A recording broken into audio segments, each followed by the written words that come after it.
Hi, good morning. It is just gone 10 a.m. South African time, and we are live with the relaunch of a TourismX MICE Edition. My name is Gerard Davids, founder of TalkX TV, where we host TourismX MICE Edition. And as I've mentioned, this is our relaunch edition. Today, we've got an exciting lineup ranging from the Southern African Communications Industry Association that will be talking about their event safety summit coming up in June. We would have Lance Nekwe from FCM and M&E Travel, who would be talking about the business travel trends for 2026. Following Lance would be Handy Jalpot, and hopefully the past chairman of EXA, Exhibition Association of South Africa, that would share more details with us regarding the Global Exhibitions Day activation on 3rd of June. Following EXA would be Tess Bruce, well-known industry personality, that will be sharing her thought leadership on the state of the sector and why in-person connections are slightly just still delivering more results than exhibitions, which are easily forgotten. We also have a few events that we will be covering in the MICE sector. We would look at the International Exhibition Event Logistics Association and the upcoming annual Congress in Sun City in June this year. We would talk to the host of the next World Travel Awards Africa edition, the general manager of Diamonds Bajuk in Zanzibar, to share with our audience as to what they could expect if they were to attend the World Travel Awards Africa edition in, I'm not so sure if it's September, October, August, end of August this year. It slipped me there for a minute. Then we will have Kwache Donko, CEO of African Tourism Partners, to talk about their upcoming Africa Business Tourism and MICE Masterclass. Then we would have the Festival of Eventing is launching the second edition, but this time around in Johannesburg, moving from Cape Town where they held it last year. And our penultimate guest would be Calvin Rukenya, the founder and CEO of Meet Nairobi, also taking place in June this year. And last but not least, we will have Casey Mukiri, the convener of Africa MICE Summit and Africa MICE Hub, that is also taking place roundabout in September, alongside some big aviation event in Nairobi, Kenya. And it seems that we have a slew of events coming up. And so this is our first relaunch edition. And I've heard that there should be somebody in the studio already, and I'm not so sure if it's Kevin Jones. Let me just see. Yeah, it is. I'm going to add Kevin to the studio in a minute, or in a few seconds, and then we can talk about their upcoming event. Welcome, Kevin. Happy to have you here at the relaunch of TourismX. And let's kick off with a question as to what is it that you would like to share with us in terms of giving us more details about this year's SASIA Event Safety Summit, and more in particular, what delegates can expect from the program and discussions. Morning, Kevin. Gerard, good morning to you. I see we have the same hairstylist that's been working on our programs. Yeah, we've got our Event Safety Summit taking place at Gallagher Convention Centre, 27th and 28th of July. Looks like it's going to be a great event. We've got some marvelous speakers. And the idea is that what we'll do is we'll bring together a broad spectrum of stakeholders in the events industry, event organisers, event safety officers, EMS officials, particularly targeting SAPs and people working in local government who are responsible for enforcing safety protocols, for a series of discussions about the standards, the legislation, and the practices that exist in the events industry, with a particular focus on event safety. Just for any viewers, I see you still calling me SICA. SICA is the Institute of Chartered Accountants. We're SACIA. I'll duly repair that. So when you type these things, your mind is well ahead of yourself. So let me just repair that first slide there. I see Tess has also joined us there, but we'll add her to the stage later on. Okay, and so thanks for that introduction. And then, how important is it for the event industry, both South Africa, and worldwide for that matter, to embed a stronger safety-first culture and approach as events continue to grow in scale and complexity? I remember the late Jan Brewer always said to me, Gerrit, events organizers forget there's two types of public liability insurance. There's the one for the venue, and then there's one for the organizer. And when you share that with event organizers, they get quite a bit of a shock. So what are the kind of culture that we need to embed when it comes to organizing large-scale events? Kevin? I think you hit the nail on the head. It's about embedding a philosophy within the industry that puts safety at the heart of everything that we do. We have standards, we have legislation, we have bylaws, but if people don't embrace that commitment to the philosophy of event safety, then those bylaws and the legislation and the standards that are applied simply become irrelevant. People will get hurt. And I think we've seen many instances, particularly with political rallies that have taken place where people have been injured. And actually, we often used to say, well, do we have to wait until somebody gets hurt before we embed this commitment to safety? Well, people have been hurt. And yet, in many instances, when people organize events, things are happening at the last minute. You've got tight deadlines. You've got a lot of pressure. You've got a lot of people moving through a dedicated space. And actually, safety is the last thing on somebody's mind. In fact, I think one of the challenges that we have is to say that safety is often not just an afterthought. Safety is a no thought at all. And so in essence, what we need to do is to make sure people understand that there are standards, that there is legislation, and that there are consequences for people that abide in a commitment to those standards and those principles. We had a situation just before Christmas where there was an event taking place at I think this was in Switzerland, where there was a fire that was started by people that were using indoor fireworks. I think 20, 30 odd people died. And we've had similar situations in South Africa as well. Not so much where people have died as a result of fire, but we've had tents collapse, we've had stages collapse, we've had marquees blow away in the wind. We just can't allow that kind of thing to continue happening. Yeah. So risk assessment or risk, some people are keen on risk assessment and others are risk averse. What would your advice be to those who say that risk assessment is it's a nuisance? We leave it as something small, as a small consideration when we plan an event. Look, I think the reality is that the legislation, SASRIA particularly, the South African Sports and Recreational Events Act, applies to all events that take place in South Africa. And the legislation specifies that before you host an event, you have to apply to SAPS for a risk categorization. And along with that application, you have to provide a risk assessment that details the risks that are likely to take place. And once you've done so and gained your risk categorization certificate, you need to sit down and work with the local JOC, the city authorities, to develop an event safety plan that will mitigate against those risks. Now, one of the questions that you might want to ask is, how do you do that? Well, you actually do it by appointing a competent person to take on the role of the event safety officer. There are many instances in the past where the event organizer would simply say, let's give this task to my nephew.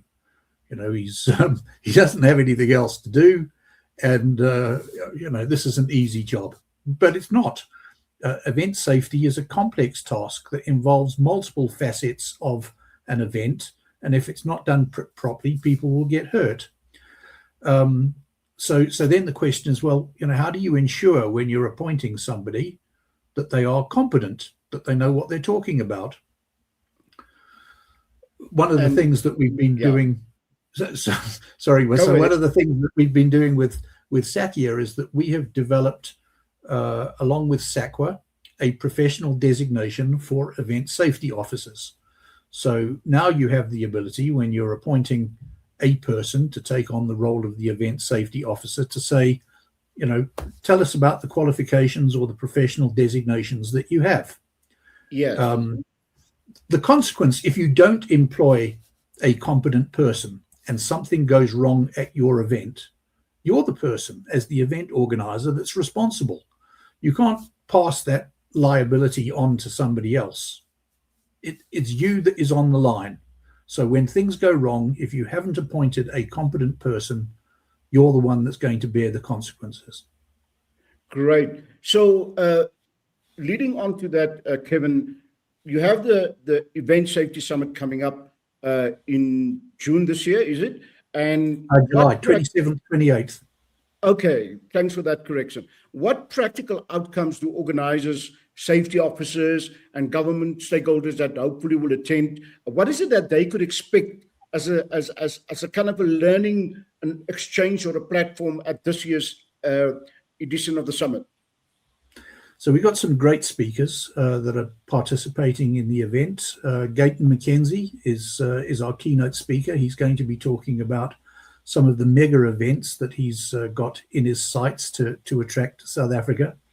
The Department of Sport, Arts and Culture are also the custodians of the SASRIA Act. So one of the sessions that we have is a workshop where we're going to be looking at SASRIA. And as an outcome of the workshop, we're going to be making specific recommendations to the department on what needs to be done to upgrade the SASRIA Act. Of course, it was first published in 2010.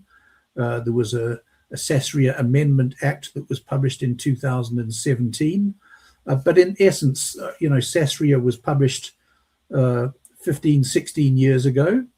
And in an industry that develops as fast as the events industry, it's certainly something that needs to be updated. I think the other thing is that we've got great speakers from local government.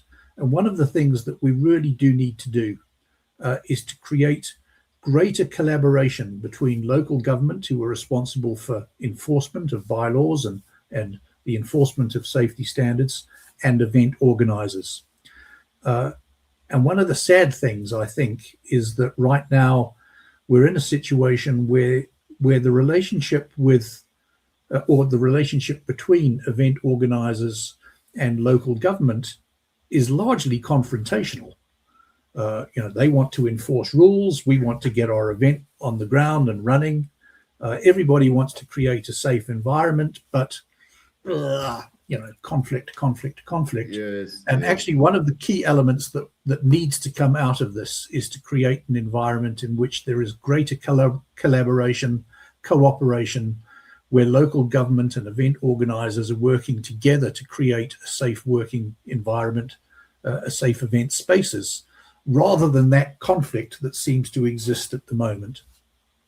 Yeah, thanks, Kevin. And in closing, you had this pledge that you committed the industry to, that you made with the Gauteng provincial government. Could you just, in short, share more details about that and how that could play out as a learning curve at the summit?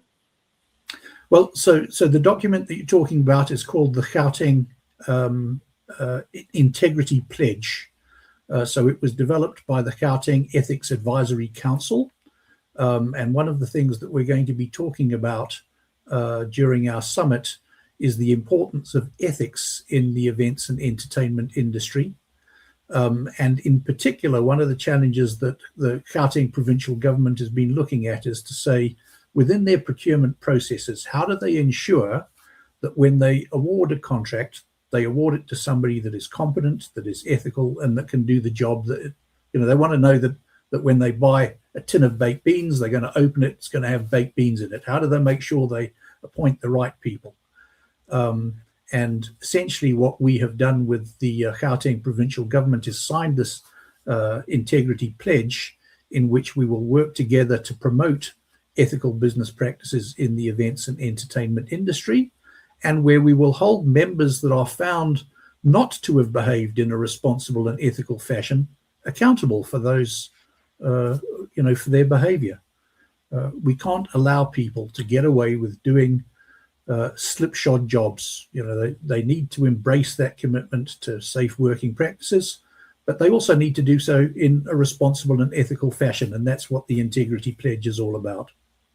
Okay, great stuff. And Kevin, I think we all would like to wish you a very productive, successful, and summit that would lead to many implementation of the outcomes. As we say in the past, outcomes-based education is more important than just learning. There needs to be some action taken after the event.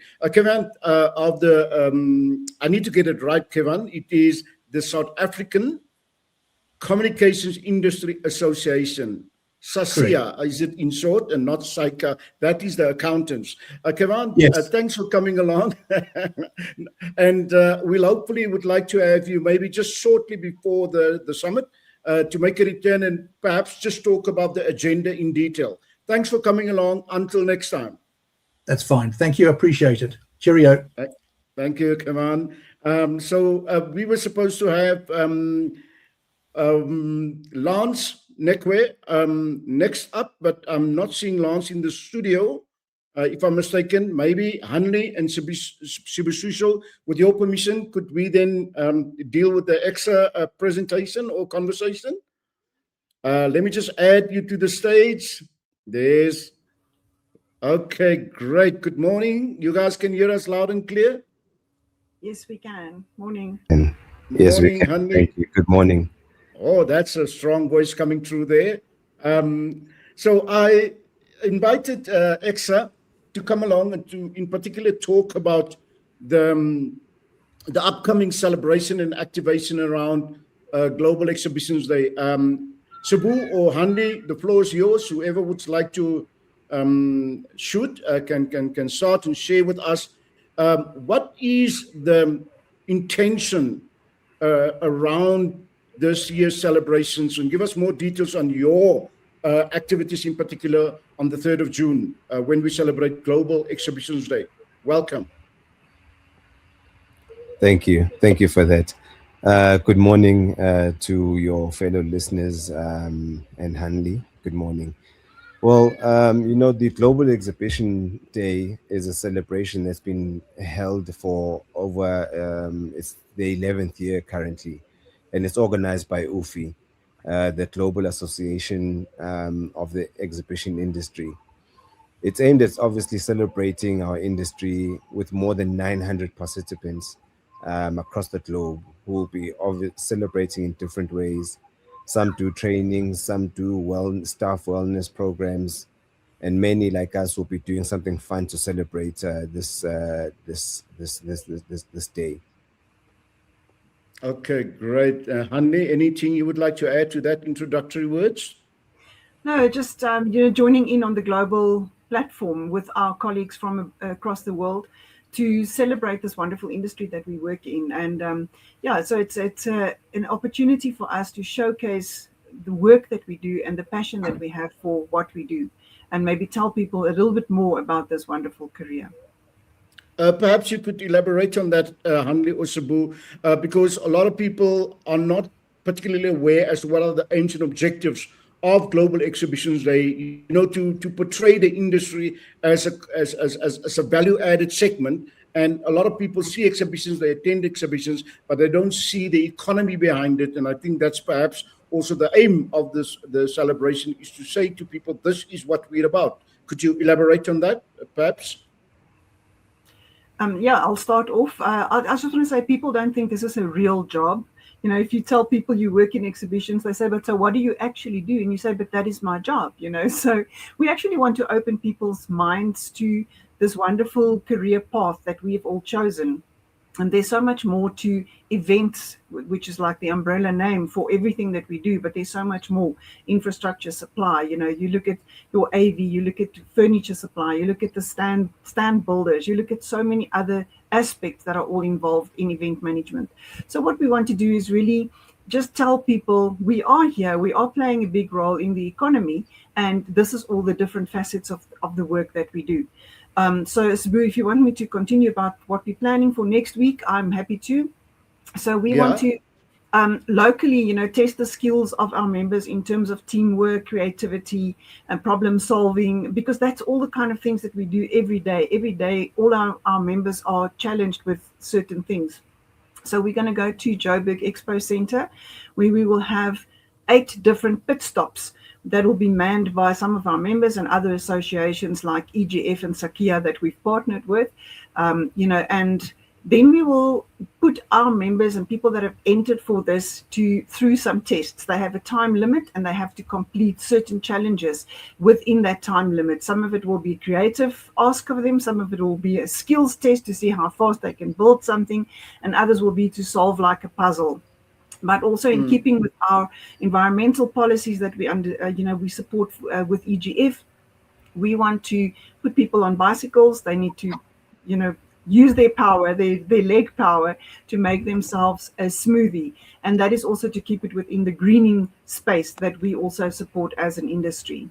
I don't know, Sabu, if you want to add something? No, I think you've definitely hit the nail on the head.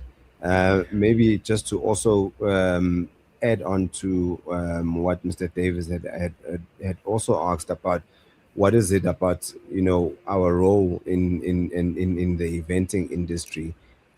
Exhibitions, as you mentioned also, Hanley, that it's something that's part of the marketing mix, and it's in the business to business arena. We also do have business to consumer spaces where when we're showcasing and we're able to sell on the floor directly. But the opportunity is for people to foster their collective efforts and expand their skills in creating a meaningful connections that supports careers, communities, and global collaboration. That's what exhibition actually does for people in large. Yeah. So thank you. Hanley has touched on what participants can expect, and stakeholders for that matter can expect at this year's celebrations and activities and events. So what is the big excitement? Is there something big that people should say, I need to come and share in the celebrations of Global Exhibitions Day, Hanley? Well, what we're going to do is we're going to recognize some of the young professionals also as part of this. So they have, completed their studies in event management. They've now done an internship and they qualify for the designation as a young professional. So Sakia will be handing out certificates to them. And then we're also bringing students from the Tshwane University of Technology, currently busy with their event management course, to the event to say, we want to introduce you to the larger scope of the work that you've been studying. Unfortunately, there's a perception if you're in event management, you walk with a clipboard and a headset and you get a bit of the glamour. It's the gala evenings, the Oscars, the corporate events, and it's much harder work than that. But it's a very rewarding career. So we also want to just give them a taste of what it is. And I think the big thing that people can expect and why they should join us is to say, we love what we do. Even if we maybe not recognized everywhere as a professional career, we want to say this is what we chose to do. And, if you talk to people in this industry, none of them decided that's what they wanted to do. They accidentally ended up in this. And once they've tasted that, they don't want to leave. It becomes part of the DNA. And I think the group of people that will come together on the 3rd is just going to give one strong message to say, we love what we do. And we know that we're playing an important part in the marketing mix and, in the economy with the kind of, the setups that we deliver for our customers. No, great. Sabu, what will be the biggest exciting part of the program for you this year? So previously in the other GED days, we've competed quite fearlessly, and I've been trying to win. I've won for the past couple of years, but yes, last year I was dethroned. So the competition is going to be rife this year. I'm definitely entering my team from my company, Marketing Well, to go compete in this amazing race that we're going to be participating in. And I can't wait to win. Okay. It's Lastly, always, sorry, Gerrit, it's always competitive, on the exhibition floor. Maybe this year Cebu builds for this company, next year it's my company, and we want to see who's getting the best result, who's doing the best. And it builds up towards our awards function, where we also recognize good, good stand builds and design. So the competitive spirit is very much alive in this industry, but it's all in a very friendly manner. 100%. yeah, competition is good, yeah, all around. Now, lastly, and in closing to the two of you, so what outcomes does the industry hope to achieve, from a business point of view through this year's focus? Because the focus this year is on people, planet, and performance. Corporates would say people, planet, and profit, but I see you replace the word profit with performance. So what is the triple P as an outcome this year for the celebrations, Andy? Yeah, I think, like I said, we want to make people aware that this is a career. We want to make people aware that they need to collaborate as well in this industry to survive. It's not a one-man show. You need to stick together and use the people next to you and work with us, work together to achieve. The planet part is obviously our commitment. The planet part is obviously our commitment to, the greener environments. We also support the Better Stands initiative. A lot of our members are members of the Event Greening Forum, and we are also, always attending their meetings and supporting their goals and objectives. So obviously wanting to do our part for reuse, for repurposing of exhibition stands. And then the performance is, linking onto Sakia with designations, looking at professionalizing our industry, getting more people upskilled. Like I said, a lot of people ended up in this industry by something that happened in their lives, and now we need to professionalize that to say we are good at what we do, and we need to up our game so that our performance will always be better. There's always a little raising the bar, just one notch, so that we can always strive to be better. Yeah. Shabu, before I come to you for closing words, what other programs are there, Hanley, that X is currently running to attract more people to the industry, just for information purposes? Yeah, Gerrit, it remains a challenge. Like I say, young people, unfortunately, when they come into this industry and they hear of the long hours that we work, they all shy away and they say, no, this is not for me. I don't want to work every weekend. However, what people don't often tell them is that you also have the opportunity to sort of manage your diary, in the sense that you can give time and attention to other focus areas in your life as well. So one of the focus areas will be definitely to, work with students, with younger people. And I see Dr. Lisa has made a comment on that the third year students will be there.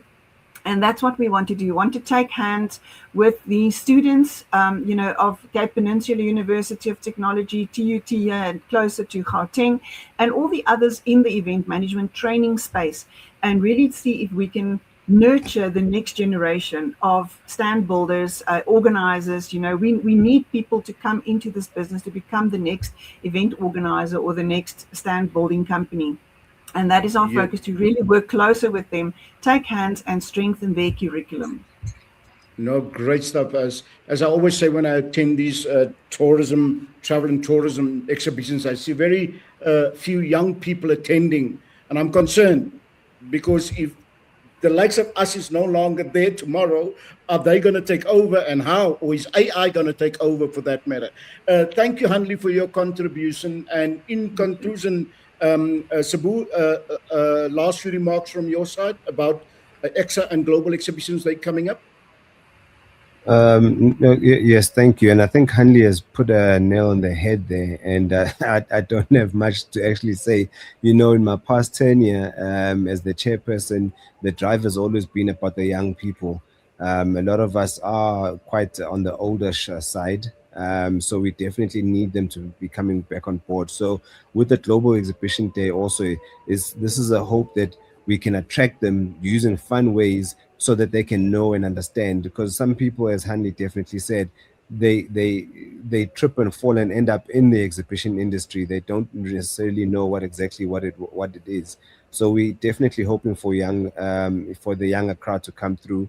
This is our drive to them and our plea to them to show them and showcase our industry so that they can come on board. It's all about them being able to perform when we are no longer there to perform for the older generation. No, great stuff. And I'm very fond of saying that all the time. Great stuff when I hear people are excited about the future and what it is that we can do as a collective. The big word is collaboration. Thank you, Hanley. Thank you, Sabu, for coming along to share with us a bit of work that EXA is doing, as well as what we could look forward to enjoying on Global Exhibitions Day on the 3rd of June this year. I'll hope to catch up with you either on the day or soon thereafter. Thanks for coming along. Until next time. Thanks for the opportunity. Thank you. Thank you. Okay. Thanks, Hanley. Thanks, Sabu. If you're still there in the studio, you're most welcome to stay and view the proceedings from there if you can.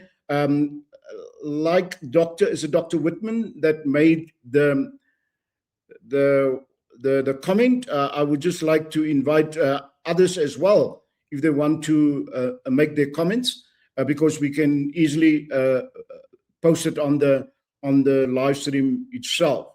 So because we're running 10 minutes ahead of schedule, because one of our scheduled speakers did not pitch up yet, I would, with permission, Tess, I see you there, and I'm going to add you to the stage with your permission. If you perhaps, Tess, are you there? We do not see a picture of Tess there. But... All good, I'm here.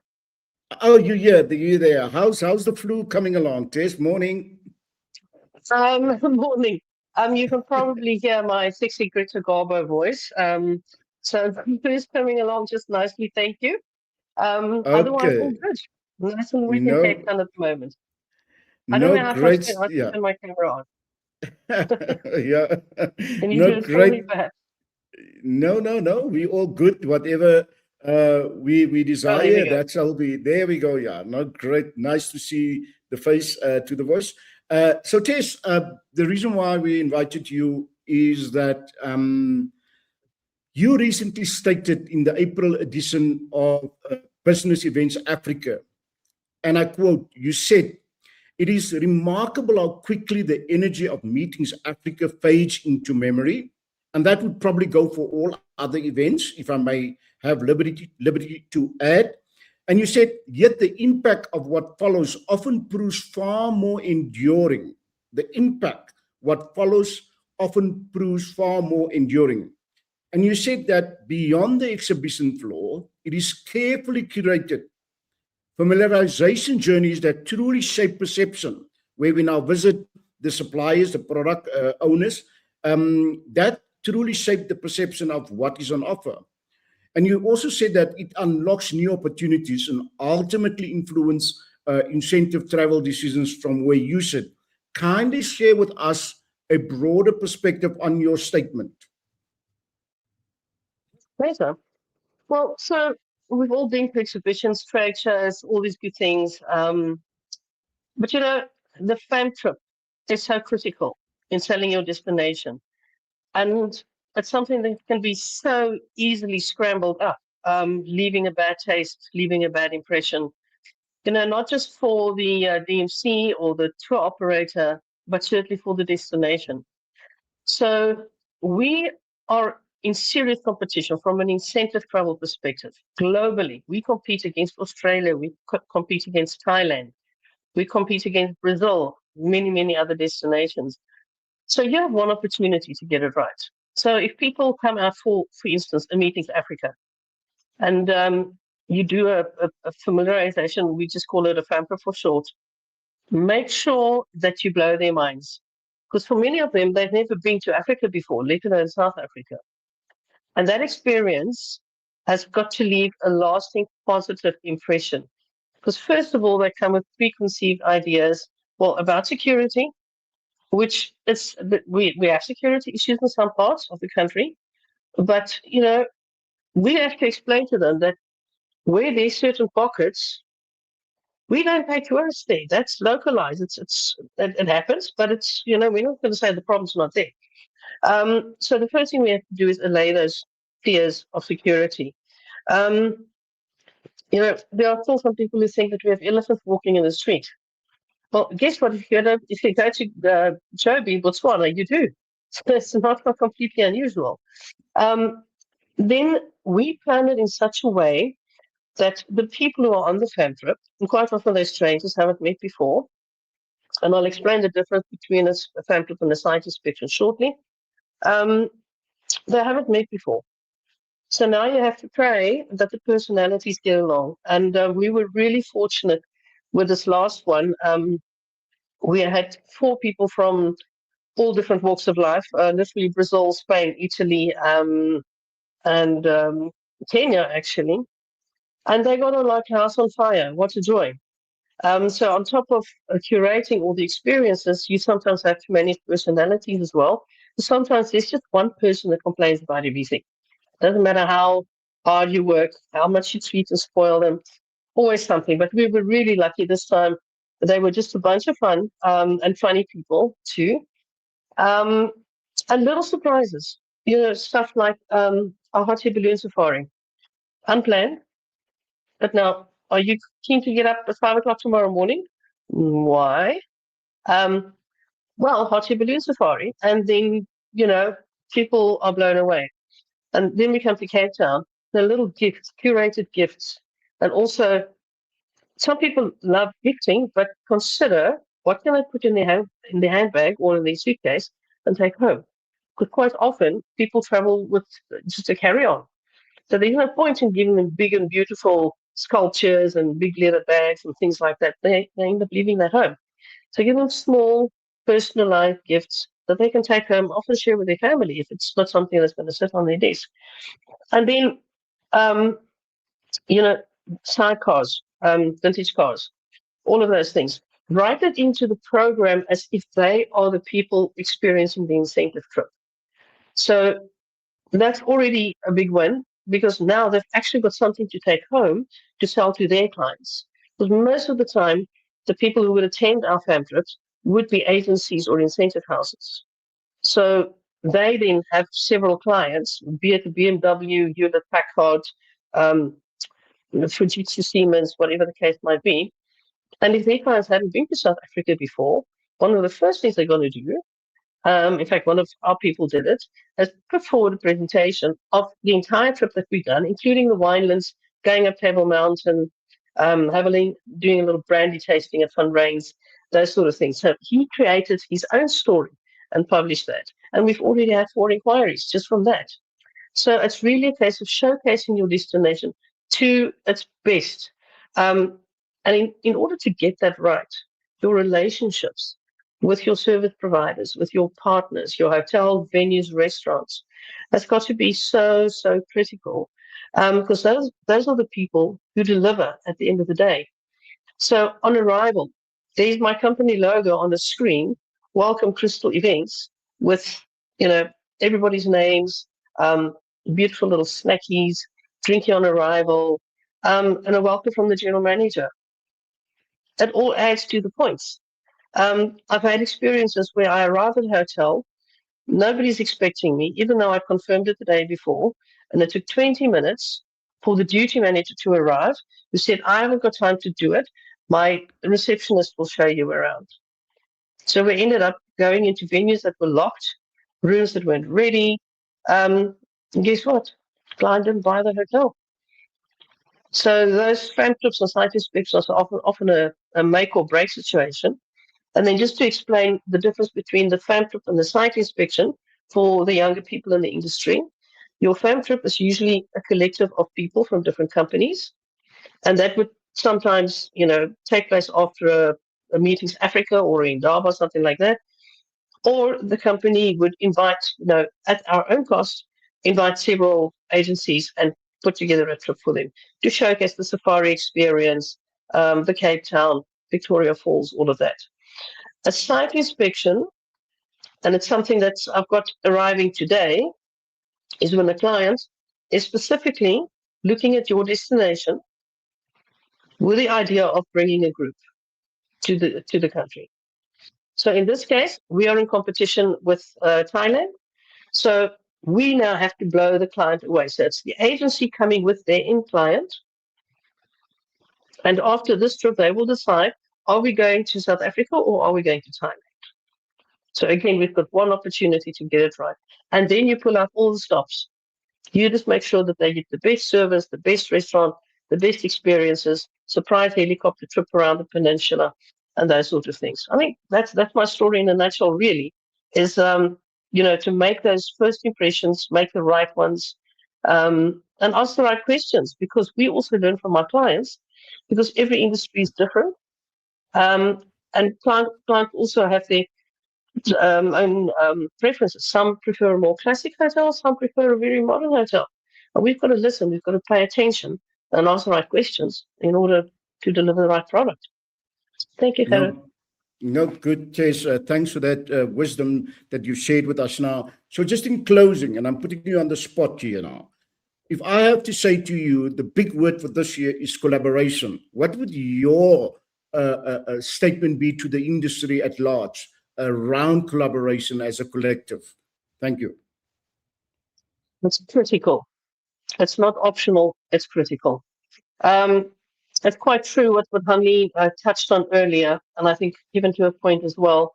Our industry is in danger, and you also mentioned it, Gerrit, in danger of lack of young blood. We do not have enough people coming into the industry. And to an extent, I want to point fingers at some bosses as well. So you've employed young people, but why aren't you exposing them, having them join the associations, do the training courses, do the fam trips? That's how you learn. You need product knowledge. And in some industries, like Kevin's industry, you need the practical, technical knowledge. We definitely have a danger of, not being able to fill our boots one of these days because we're not getting any younger.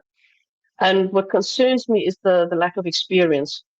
And I see it everywhere. Our young people, unfortunately, and I'm blaming COVID for this as well, because a lot of our youngsters qualified through COVID and didn't have practical experience. And then they suddenly let loose in the workplace, and 3 months later they break. The question is, are we providing the right support? Do we have the capacity to provide the right support?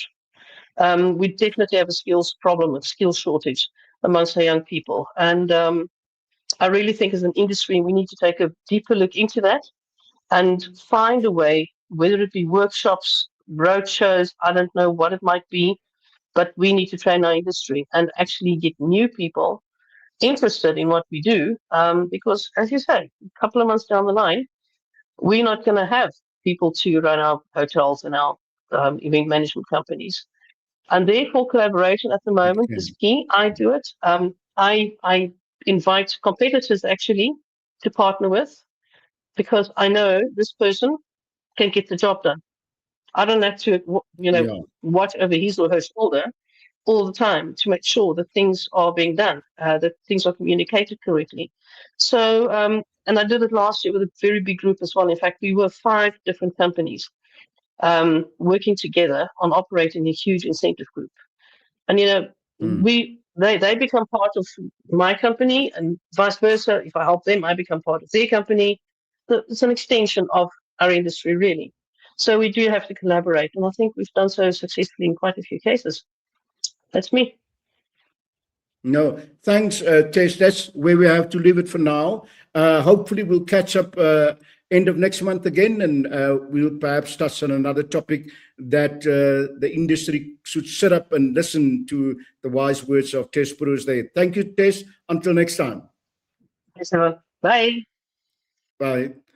Okay, great stuff. So we have Calvin in the room since the start of the live streaming. Calvin, I'm going to add you to the stage because we're still waiting for the other panelists to come into the studio. And perhaps, Calvin, if you can maybe just put on your camera. There you go. Welcome to TourismX MICE Edition, Calvin. Thank you so much. I really appreciate it. And for the opportunity, I really appreciate it. So, Calvin, your event is also in June.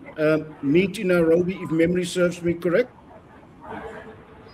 Yes, yeah, it's Meet Nairobi. Maybe if I can correct you, it's Meet Nairobi, not Meet in Nairobi, because we are promoting Yes. the entire East Africa in terms of MICE readiness and preparedness. Okay. So give us some details of the conference and what makes Meet in Nairobi such a strategic platform or event for advancing business events, travel, and tourism, perhaps not only in East Africa, but across Africa. Would you share that details with us? All right, thank you so much. So maybe just a brief introduction or overview. So Meet Nairobi is a business event and travel trade show where we are bringing in together, buyers, global buyers, regional buyers, tourism groups, convention bureaus, airlines, hotels, DMCs and corporate travel managers, and also event planners, and one platform focusing on business growth and collaboration, and also knowledge exchange, because we have an opportunity where we will be giving education to future leaders in the scene. Um, the event is also designed to go beyond traditional exhibition by combining research with B2B meetings, leadership forums, and also networking experiences where we have like 2 nights of experience with two of our partners, that's Hyatt Regency and also Office in Africa, where they'll be hosting some evening networking receptions for the buyers and also for the key hosting buyers that we have. Okay. And then, Yeah. yeah. Go ahead. And then also we'll be partnering with the likes of Site Africa, led by Tess, and also ICA, led by Frank from Kigali. Yeah. Yes. Are you there? Yes. Yeah, there's a bit of background noise. If you could try and either reduce or eliminate that, Calvin, if it's not too much asked. But then, secondly, how would Meet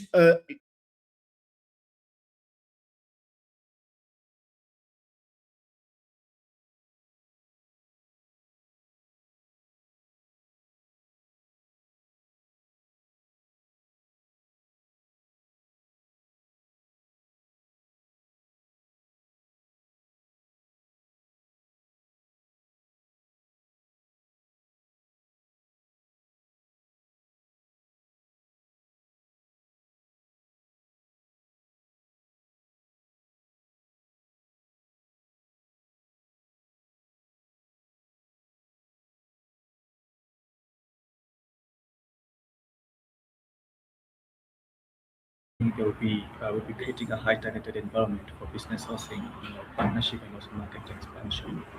And also build the exhibition flow. The event will include networking exceptions, leadership sessions, panel discussions, supplier showcase, forums, and so on, that will be going parallel to each other. And then also additionally, the Meet Nairobi platform will provide for industry stakeholders to discuss strategic partnership, announce collaborations, and explore investment opportunities, and align on initiatives that support growth in Africa business events and tourism sector. Okay. So lastly, why is Meet Nairobi important for positioning the city, the country, and the region East Africa as a competitive and investment-ready business events destination? Thank you so much. Yeah, so Meet Nairobi is important because it provides Nairobi and also the wider East African region, of which our focus is also to grow to Africa-wise. But first of all, because this being our first edition, we need to start strategically for the East African region, and then create a platform to showcase the capability of the region as a leading business events destination, and also for incentives for the corporates. So I would say Nairobi is ready to serve as a strategic gateway for Africa because number one, we have supported strong air connectivity, We have international hotel brands in the region. We have conference infrastructure, where we have one which will be, I think it's opening this year for the government. It's called Bomas Convention Center, and then also we have a bigger, growing hospitality ecosystems. And happy to see that we have mostly, some of us South Africans who are also investing in Kenya in terms of hospitality ecosystem. Yeah, and it's also important, to say that it contributes to the long-term, development of the regional MICE industry by promoting industry collaboration, knowledge sharing, and community development, and also, public-private sector engagement. Because in this event or this show, we are going to have government officials represented from Uganda, Tanzania, Rwanda, and Kenya. Okay, great. In closing, your 30-second elevator pitch, why should we all come over to Nairobi and attend the event? Thank you so much. So the reason for you to attend is because, number one, you get to experience not only Nairobi, you'll experience the whole of Kenya, the whole of East Africa. Because one thing to know is that we are so ready in terms of business events, but I would say we are more known of safaris and leisure tourism, but we are so ready for business events and also business travel. So come in and get an opportunity to meet with the top industry players, the DMCs, the hotel, the venues, and so on. So it's easy for you, even as a DMC, whoever is a DMC is able to sell Africa as a whole. You can sell any section of Africa. Okay, no, great. Thank you, Calvin, for joining us, despite a bit of challenges in the background there where you are. So we've been going almost for an hour, and I'm going to play out a video of an interview that I did with Mr. Sudhir Divan, chairperson of International Exhibition and Event Logistics Associations, IL, which will have its 2026 Congress at the Sun City Resort from 24 to 27 June this year. And after this, we would then continue with the live conversation. We have the pleasure of welcoming Mr. Sudhir Dhawan, who is the chairperson of the International Exhibition Event Logistics Association, IELA in short, and he is also the Chief Executive Officer of R.E. Rogers in India. The association will be hosting its annual Congress and Partnering Event 2026 at Sun City from 24 to 28 June 2026. The event is set to create substantial opportunities for exhibition freight forwarding companies at both local and international level. And Sudhir is here and has accepted our invitation to unpack the full vision and plans behind the Congress. Welcome, Sudhir, and tell us more about how these events will aim to shape the future of global event logistics. Welcome. Thank you, Garrett. First of all, good afternoon to you from India. And thank you for this opportunity to connect together, to explore more as a brainstorm on the forthcoming Congress, which is upcoming in South Africa, in Sun City. Just to give you a brief, we have had this Congress planned well before COVID for 2020. However, COVID played a bitter role, and we had to postpone this whole Congress. And now we have again the opportunity to come back to South Africa. Of course, we have certain odds, not the COVID, but we are more excited to be in South Africa. Just to give you the heads up about the Congress, this is our 41st annual Congress, mainly being divided into two parts. One is the Congress part for the members, and the partnering part for the non-members as well. For the non-members, we look after the white spots, we look after the futuristic members who are going to be associated with IELA, so that they get benefited, and we also get benefited by having our wings being spreaded all across the globe, and having our wings being spreaded all across the globe with the knowledge, with the know-how about the exhibitions and events freight forwarding. Okay, great. The IALA Congress is known for its highly targeted one-on-one partnering format. From your perspective, what makes this approach more valuable for exhibition freight forwarders than a traditional trade show, exhibition, or conference? Well, partnering format is one of the aspects which we look after best way to network with all our partners which we meet us physically after 1 year.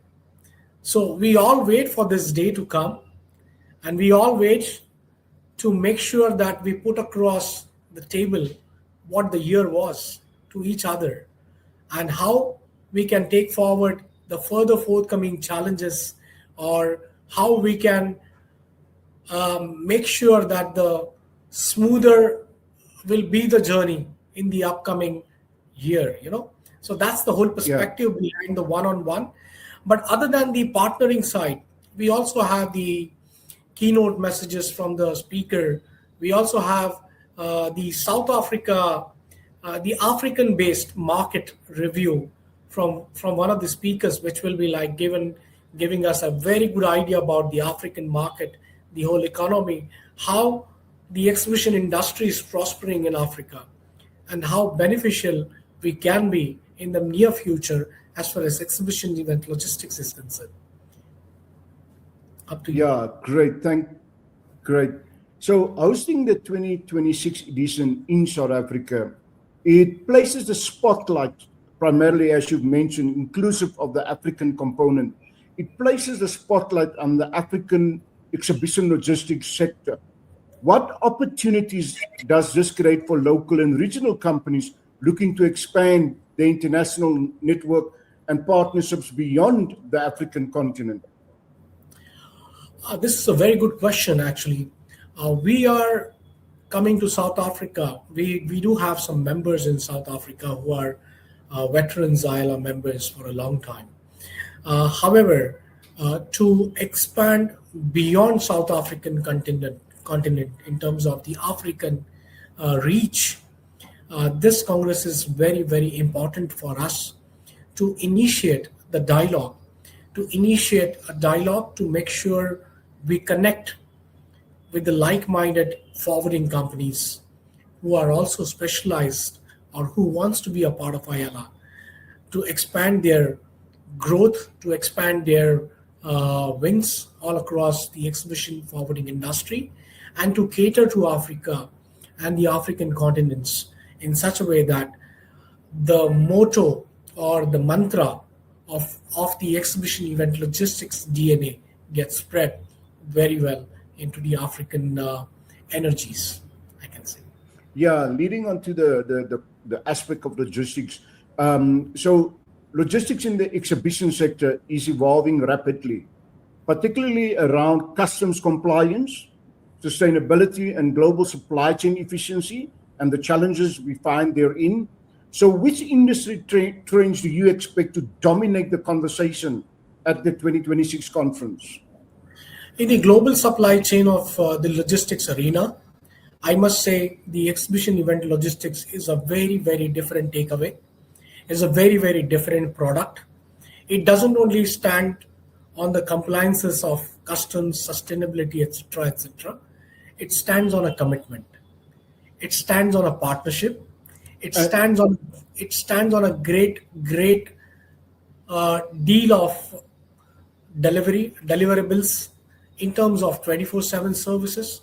And that's why I said, when we are coming to South Africa for this particular Congress, we are looking out for a like-minded approach.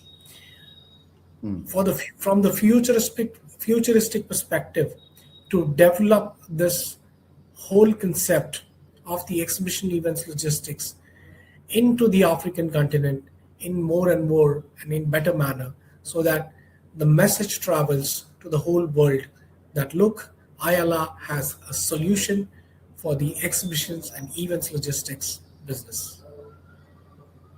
Great. So many companies see IALA or the Congress as an opportunity for extending of networking, see it as a gateway to perhaps foster new relationships, long-term business growth, and global credibility. They look for that when attending the Congress. What tangible outcomes or business opportunities can delegates realistically expect from attending the event in Sun City? Oh, you correctly mentioned about what can be the takeaways from the ILA, from the networking part, from the business perspective, etc., etc. However, I would say ILA is more than that. ILA takeaway doesn't only stop at the networking. ILA takeaway is something which is ILA families standards. The standards in terms of doing the ethical way of business all across the world, and the standards all across the world are same, so that the doing of the business, making of the business is much more easy for an organizer, whosoever comes from any part of the globe, to communicate in their own language. The partners are all across the world. And this is the key thing which ILA has. And this is the key thing which is always result oriented in terms of the business activity all across the globe. So I would say the takeaway is more than networking. The takeaway is more than making business, but the takeaway is more than making each country's economy run, which is the trade fair business, which is the event business, in a better way, in a better manner, so that every deliverable counts, every deliverable is achieved into a deadline oriented way, deadline oriented manner. Okay, thank you. And lastly, any welcoming words before you people arrive in South Africa to whoever may be watching? I would say the time which we have waited since 2020, it's something which has come now to make it for South Africa, in spite of the odds, of course. I would like to mention over here that the whole world is going through a bad patch. We all know about the Middle East crisis right now. We all know about the Russia-Ukraine crisis, which has been going on for years now. However, in spite of these odds, ILA is coming with a full force to South Africa to show the strength of more than 250 delegates, for sure. No, great stuff. I'm sure about the warmest welcome you will receive at Sun City. And thank you, Sudhir, for coming along. And that was Sudhir Dhawan, chairperson of the International Exhibition Event Logistics Association, IALA, and also Chief Executive Officer of R.E. Rogers in India. And that's where we would leave it for now. Thank you very much and see you next time. Thank you, Garrett. And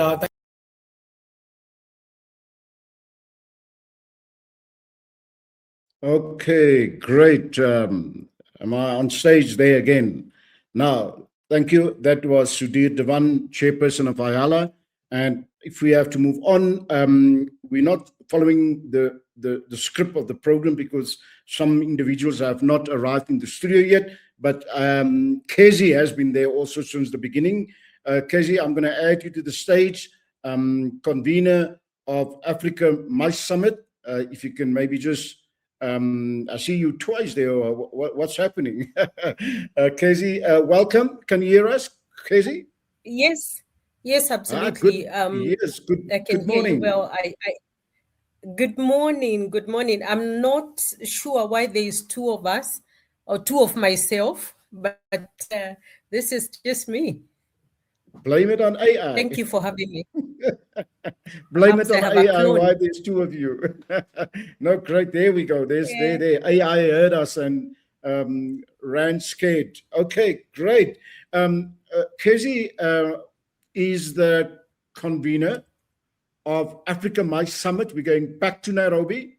And so essentially what we are saying is that it seems that it's becoming a hotspot, Kezi, for business events.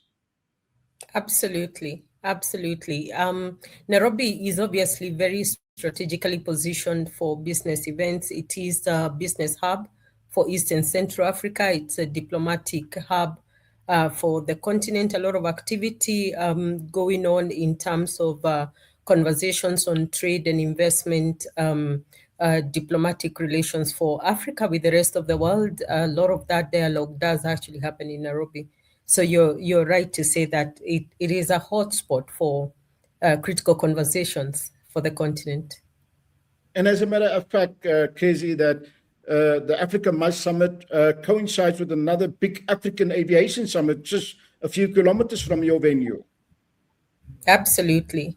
I think it just goes to show, firstly, not just about the choice of location, but also how the focus, I think the lens is narrowing on the importance of tourism, travel, hospitality, MICE, just the entire ecosystem is becoming critical conversation. And if you look at some of the dialogues that have taken place in Nairobi, but also across the region, there's quite a focus on the industry, the broader industry, and how it contributes to catalyzing other industries on the continent. And that has been our point all along, that the MICE industry, tourism in itself, has potential to catalyze the growth of other industries. And as we see shifts around other economic sectors, like, countries that have traditionally relied on oil production, for example, having to diversify and therefore put more emphasis on the development of the tourism sector, and particularly the business event sector. And it's a good thing to see the continent getting to that point. I want to go off script here, Kezi. What's the situation with the Bomas? I think that's Kenya's big statement to the continent on our commitment to grow the sector and to grow the destination as far as business tourism is concerned. I think it's been long overdue, considering that you have many corporate organized global enterprises headquartered in Nairobi, at least their regional offices. You also have a lot of influx of the diplomatic community in Nairobi. So it was necessary to make significant investment as far as infrastructure for MICE is concerned. So that in itself, signals the readiness of the destination to take on more, high ticket events, or bring in more numbers. As far as I know, there've of course been slight delays, but if you look at the size of that project, some of that could be expected, that it could fall short on timelines. But I do see great projections for the industry 2027 and beyond. I understand we already have significant bookings coming into the country for 2028 all the way to 2030. And so it's a good thing to see. And that in itself, I think, catalyzes investment, even from private sector, in infrastructure development for the sector. Okay, great stuff. Back to your event. Give us some more details about the Africa MICE Summit and what delegates, investors, policymakers, and industry stakeholders can expect from this year's event. Great. So for anybody just watching us or listening in who may not know, the Africa MICE Summit is Africa's premier continental platform that focuses on advancing the business events industry across the continent. So what we've done, and it's beyond just an event, it's a platform that seeks to build the entire MICE ecosystem. So we bring together governments, the tourism boards, you have investors, the hospitality brands, airlines, event professionals. We have technology innovators in the room, because we drive conversation around innovation for MICE and projecting the MICE of the future. What does that look like, and how is Africa getting ready? We also bring on board development partners, and the conversation at the Africa MICE Summit is how the business event sector can accelerate trade, investment, tourism growth, and innovation for Africa. We see the Africa MICE Summit as a platform for our industry to come at the forefront of continental integration and to come at the forefront of driving trade innovation, because we build these platforms that bring conversations to the continent. And so we want the industry taking center stage as far as continental development is concerned. And that is what happens at the Africa MICE Summit. Maybe in a nutshell, what would delegates expect? It's the connection, that ecosystem support, that you have all these different players in one room. So you can expect conversations that are policy oriented, that end up, driving how policy in different countries participating in the summit, it goes forward as far as business events is concerned. But you can also expect business to business engagements. There's a lot of knowledge transfer, setting of standards. We do have the Africa MICE Awards hosted on the sidelines of the summit, and that celebrating excellence and industry leadership. And of course, accelerating the development of pipelines and showcasing even to the rest of the world that Africa is ready to host bigger meetings. Okay, thank you. You've pretty much covered all the questions that I wanted to ask you in a nutshell. I can see you very much on top of the MICE industry in the East African region, and we'll get you back end of next month to give us an update. Maybe there's some key developments taking place around the conference or the award ceremony, which you'd like to share with us, perhaps the end of June. We'll call on you again. Thank you for coming along, Casey. Until next time. Thank you very much for your time. Thank you. Thank you. You're welcome. So next up, I see we have Gianni in the room. I'm going to add Gianni to the stage. Good morning, Gianni. Yes. Good morning. Good morning. Can you hear me? Yes, we can hear you loud and clear. So Great.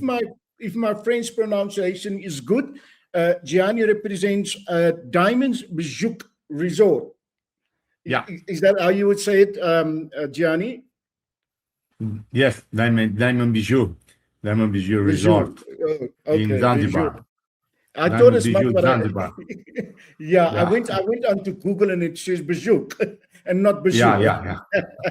Correct. No, great to have you along, Gianni. And the World Travel Awards Africa ceremony will be hosted at the Diamonds Bezoek Zanzibar on the 28th of August, if my memory serves me correct. What does it mean for the resort? What does it mean for the resort to host this prestigious tourism and hospitality event, Gianni? Thank you very much for this great inquiry, our question. For us, it's hosting the World Travel Awards Africa ceremony is an honor and a proud milestone for Diamond Bezoek Zanzibar. Represent for us an international recognition specific for Zanzibar, not only for the hotel, of course, and as one of Africa's most desirable luxury travel destination, and reinforces our commitment and excellence in hospitality, service, and guest experience. Of course, for our resort, this event is a big opportunity to showcase not only to be beauty and uniques of Diamond Bezoek Zanzibar, but also the warmth, culture, and professionalism that define Tanzania hospitality. Welcoming industry leader for us, and tourism professionals and international media allow us to position the resort and Zanzibar both together. This is an occasion for both together, hotel and the island Zanzibar, on the global luxury tourism map, by contributing positively to the destination's visibility and growth. We are really extremely proud to entrusted and hosting such as prestigious events for us and for, I'm sure, for all Zanzibar event, and look forward to create an unforgettable experience for all the attendees. So this is what we want to do what we really believe in these things together with the Diamonds Bijou Zanzibar and Zanzibar or Zanzibar Island. Yeah, thanks, Yanni. That leads me to my next question. So if all our viewers and people attending today, if we would like to attend the event on 28th of August, give us more details about the resort, in short, and the unique guest experiences that delegates and international visitors can expect during the stay attending World Travel Awards Africa. Yes, thank you very much for this question that help us, or me, or us to explain a little bit more about Diamonds Bijou. We can say that Diamonds Bijou is a contemporary luxury beachfront resort. It's designed and combine elegance, comfort, and authentic Highland charm. Honestly, the resort offers a spacious and refined accommodations. Our accommodations our rooms are really big, honestly, and especially what we consider the entry level is very spacious room, very brightness room. Most of all our rooms are sea view and position is the resort, honestly, and it's amazing. So we offer a very personalized service, very tailor-made service. What is our mission, as our vision, as our target to really personalize a lot our service. Let me say, in the world-class dining experience and direct access to the pristine Indian Ocean, honestly. So the guest, what can expect again? The guest can expect a highly curated experience with a lot, extremely attention to the details. This is our mission in our company mentality, is to stress extremely attention to the details, and even the interaction that we will have with our guests is the reason why our guests are very, very proud, very happy about our people providing to them. We personalize the welcome, we personalize service, turn down experience, wellness offering, and culinary as experience. We have 5 restaurants, thematic restaurants, so we can really personalize a lot, provide a great experience to our guests.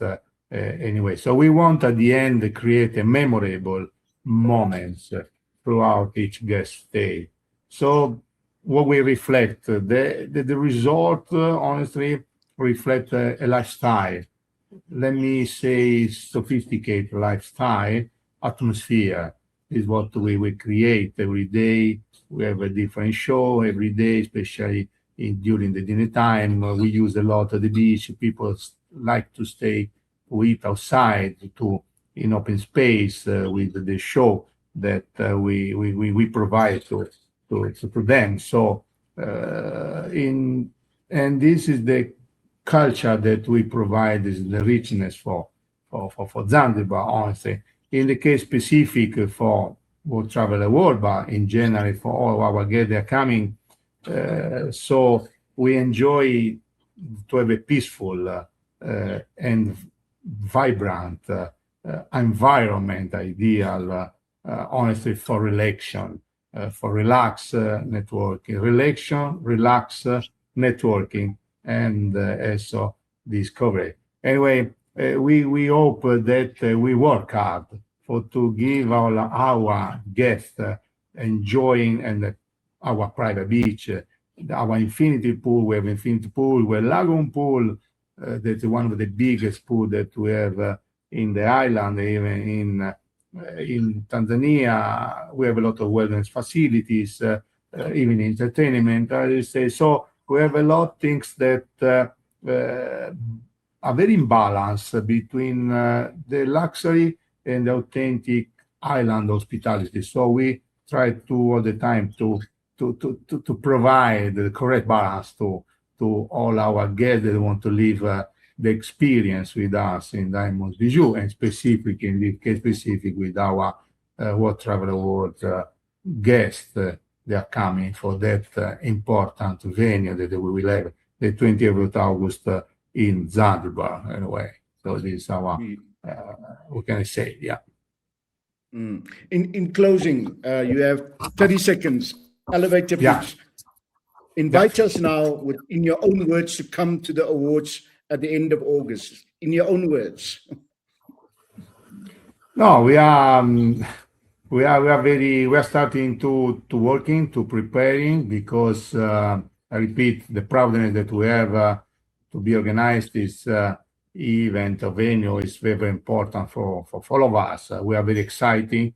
Of us, our team that we create start working hard to prepare and everything, because we want to really provide the best experience. I repeat, first for Zanzibar and Tanzania, honestly, and also for Diamonds Bijou, particularly, of course, but the experience, the culture that we want to pass, I really like to pass the culture of the country where we are. Try with the menu that we will propose, because we use only local food, we use local product. We want to pass to our guests which one is the culture, which one is the life of Zanzibar and Tanzania in this case. But overall, let me say, if you can say overall Africa, because we are in the African continent, so we want to pass. The message they want to pass is to explain how is Africa overall mentality, culture is so high and big. Honestly, this is what we want to try to do, what we want to do. Anyway, and this is what we do every day in a normal day with our evaluate guests, honestly.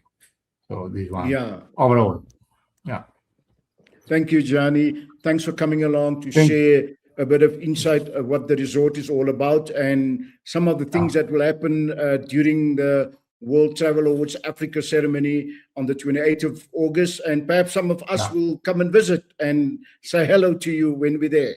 Thanks, Gianni. Until next time.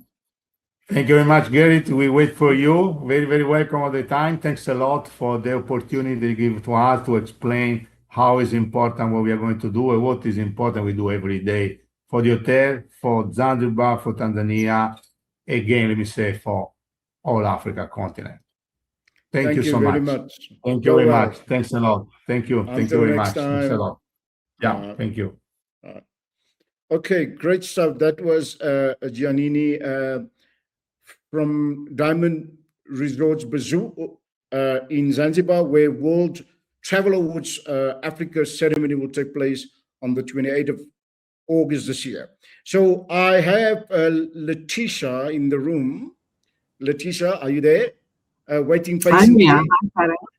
Morning. You're looking sprightly and ready for the interview. Yeah, well, I'm all excited about Gianni's resort now. I'm telling you, why do you think I invited him? No, great. Letitia van Straten is the head of media partnership at the Festival of Eventing, which had their inaugural edition a year ago. No, September this year would be a year ago in Cape Town, and they wisely decided to bring it to Johannesburg. Welcome, Letitia, and kindly share with us more details about the 2026 edition, what delegates, partners, and industry stakeholders can expect from this year's event, and also where it will be taking place. Welcome. Okay, well, thank you, Gerrit. First off, obviously, we've moved the event from Cape Town to Johannesburg, so people can expect a little bit warmer weather than last year's event in August. But aside from that, obviously, last year was our launch event, and 2026 this year will be a little bit bigger, more immersive, and more practical than before. It's taking place at the Canvas River Sands in Johannesburg, which I think was the right decision because we have so many event players across, the spectrum, from large-scale events to small event organizers, venues, etc., that are based and clustered around Johannesburg and Gauteng. And then this year it will go beyond the traditional conference format to create a fully sensory eventing experience, which I think is very important. So delegates can expect, on-site features like elegant experiences, bringing all their wow experiences to the event again this year. Last year was fantastic from them. They can look forward to Campfire, which will capture, through facial recognition, all the photos, and these galleries will be sent to individuals with your photos highlighted. So that's an amazing, technology experience. On site, we are looking at, business matchmaking through Espresso Meetup, and they will basically make sure that you get to meet and choose who you want to meet at the event to really enhance your experience and make sure you've got the business connections going forward. And then obviously, interactive spaces that's designed to spark real connection and collaboration. The Canvas River Sands is quite a unique venue that we are able to use, inside and outside. So we are able to really cater for everyone's needs when it comes to the networking areas. But it's not about sitting through boring expectations. It's about getting practical knowledge, strategies, and building meaningful industry relationships, and then walking away with knowledge and tools that you can immediately implement to future-proof your business. And the events industry is rapidly evolving. So we're looking forward to designing future-proof event businesses and professionals at our event. I like that term, future-proof events, and which brings me to my next question. So your main theme is building an industry ecosystem, not just an event, right? So essentially, what are we saying here is that how is the Festival of Eventing, your event, positioning itself as a platform for collaboration? We've been using that term quite a bit this morning already, that would lead to innovation and perhaps long-term industry growth. One of the aspects we talked about was there's this gap between who's in the industry and the youth not entering the industry. But more on the collaboration, Letitia, of industry role players. Yeah, it's a good question because there's so many events out there. But the one thing that's always stood out to me as I grew up in the event industry and have worked in it for about 25 years is that there's nothing that can replace the face-to-face. Once you have a face-to-face meet up with someone and you build on that relationship, the sky's the limit in terms of future business that you can potentially do with them. So FOE is really just about creating a space where the entire events industry can come together, learn about the latest technologies, products, services available, and what is happening, what are the trends, which technologies are being implemented. With AI coming in, I think that's a big thing across every industry. And a lot of industries are at risk of, losing jobs because of AI, etc. That's always something that comes up. And especially in SA with our very high unemployment rates, that is something of concern. So we want to take this event and just bring everyone together beyond hosting it. The goal is to strengthen the relationships and encourage innovation and create long-term opportunities across the whole African eventing ecosystem. This includes building relationships through key industry associations, media partnerships, international and local suppliers, organisers, venues, and all the other important stakeholders across the value chain. And I think if anything is prevalent in the events industry, it's a very tenacious industry. Coming out of COVID, we know that it shot up very quickly, took some time, but it has recovered quite well. And it has a lot of job opportunities for the youth. And last year at our event, I think we saw a lot of the old faces in the event industry. We are working hard at attracting the youth into this industry, which is not as glamorous as it seems from the outside world. I think one of the speakers mentioned that earlier. But I think the key point is that it is an industry that is always evolving. And for us to really move forward, we need the tech-savvy youth to join us. And all that. No, thank you. So give us a rundown of the 2 days in terms of overarching segments and sessions. Yeah, essentially this year at the event, we've got the 2 main conference days on the 29th and the 30th, but there will also be some pre-event workshops taking place, as well as a post-event workshop.